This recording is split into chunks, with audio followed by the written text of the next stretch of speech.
छत्तीसगढ़ की सियासत में एक बार फिर छत्तीसगढ़ लोक सेवा आयोग यानी सीजीपीएससी की चर्चा होने लगी है। इस मामले की जांच शुरू करते ही सीबीआई ने सीजीपीएससी के पूर्व अध्यक्ष और अन्य के खिलाफ एफआईआर दर्ज कर ली है। ये वही सीजीपीएससी स्कैम है जिससे विपक्ष में रहते हुए बीजेपी ने विधानसभा चुनाव से पहले बड़ा मुद्दा बनाया था और कांग्रेस सरकार इसी मसले पर जमकर घिरी थी। अब इस मामले में सीबीआई के एक्शन से हड़कंप मच गया है। ऐसे में हम अपनी रिपोर्ट में आपको आज सीजीपीएससी स्कैम का एबीसीडी बताने जा रहे हैं। नमस्कार, जय जोहार दोस्तों, मैं हूं आप सभी के साथ निधि भारद्वाज। आप देख रहे हैं छत्तीसगढ़ तक। सीबीआई ने सीजीपीएससी घोटाले की जांच अपने हाथ में 16 फरवरी को ही ले ली थी। आरोप है कि तत्कालीन चेयरमैन, अधिकारियों और राजनेताओं के परिवार के सदस्यों और रिश्तेदारों को 2020-22 के दौरान जिला कलेक्टर, डिप्टी एसपी समेत अन्य अहम पदों पर नियुक्त किया गया था। अधिकारियों ने सोमवार को बताया कि तत्कालीन चेयरमैन चामन सिंह सोनवानी, तत्कालीन सचिव जीवन किशोर ध्रुव और अन्य पर मामला दर्ज किया गया है। इसके सीबीआई ने रायपुर और भिलाई में सोनवानी, जेके ध्रुव और अन्य के आवासीय परिसरों पर छापा भी मारा।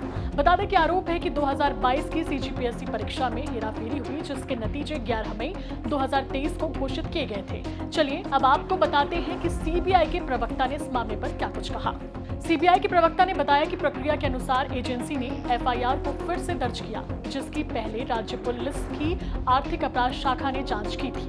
एफआईआर में आरोप लगाया गया है कि उच्च पदस्थ सरकारी अधिकारियों और प्रमुख राजनेताओं के परिवार के सदस्य भर्ती के मुख्य लाभार्थी थे।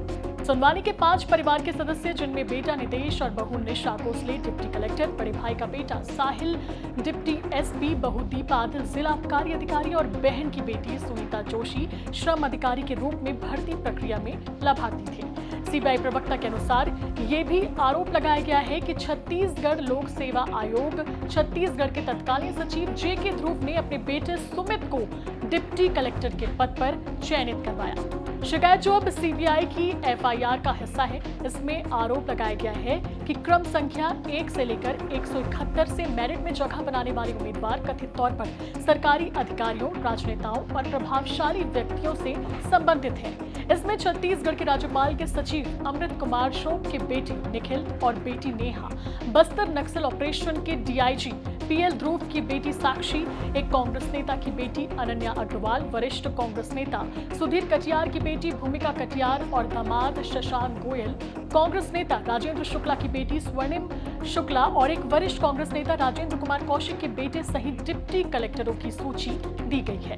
इसके साथ ही शिकायत में ये भी आरोप है कि यदि छत्तीसगढ़ लोक सेवा आयोग के किसी अधिकारी के रिश्तेदार परीक्षा में बैठते हैं तो संबंधित व्यक्ति को आयोग के अन्य सदस्यों और अधिकारियों को सूचित करने के बाद खुद को इस प्रक्रिया से अलग करना होता है, जो सोनवानी ने नहीं किया। आरोप है कि सोनवानी ने नियमों का उल्लंघन नहीं किया और अपने परिवार के सदस्यों और अन्य अधिकारियों और प्रभावशाली व्यक्तियों के रिश्तेदारों का चयन किया, जिसे भ्रष्टाचार माना जाता है। शिकायत में कहा गया है कि परीक्षा में अच्छे अंक लाने वाले उम्मीदवार पीएससी अधिकारियों, सरकारी अधिकारियों और राजनेताओं के रिश्तेदार हैं। इससे पता चलता है कि उम्मीदवारों को पहले से ही परीक्षा का पेपर उपलब्ध करवा दिया गया था, जिससे उन्हें अच्छे अंक मिले हैं और परिणामों में उन्हें अच्छी रैंक मिली।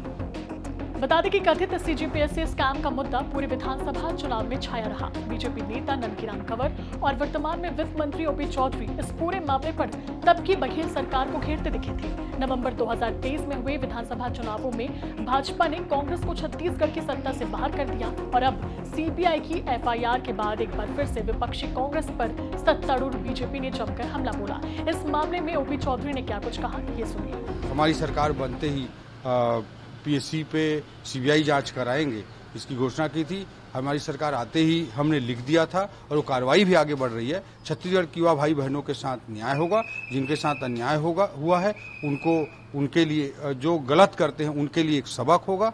और मैं ये भी कहना चाहता हूँ, आने वाले 5 सालों में कांग्रेस की सरकार ने जितनी भर्तियां की हैं उससे ज्यादा भर्तियां भारतीय जनता पार्टी की सरकार करेगी और पूरी ईमानदारी और पारदर्शिता के साथ करके दिखाएगी। ओपी चौधरी ने साफ तौर पर दावा कर दिया है कि कांग्रेस सरकार ने अपने समय में जितनी भर्तियां की थी उससे ज्यादा बीजेपी के कार्यकाल में होगी। पूरी ईमानदारी और पारदर्शिता के साथ भर्तियां कराई जाएंगी।